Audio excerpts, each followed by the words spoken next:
So some good fan questions this week, guys. Thank you very much for responding. I appreciate that. So let's just dive right in. First one's first is cracking your own back or neck healthy?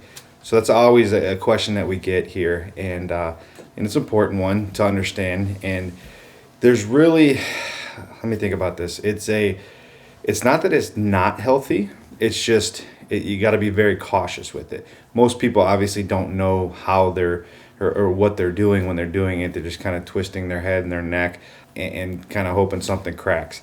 So if it moves without too much force, that's probably a good thing. And I'd say that it's not unhealthy, but it's probably chances are you're not getting it all the way, or you're not moving in the right direction, or you're not completely moving it where it needs to go, or something along those lines.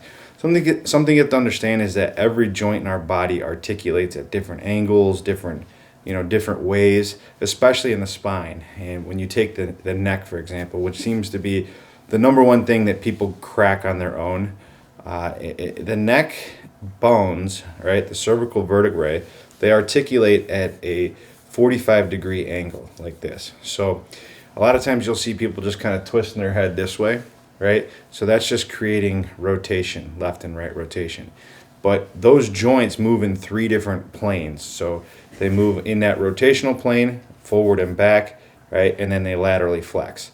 So one thing that takes so much time with chiropractic school and really mastering the art of adjusting is really getting a feel for those joints and how they move in those different planes. So if you want to take your neck, for example, and crack your own neck, you have to really get into those planes.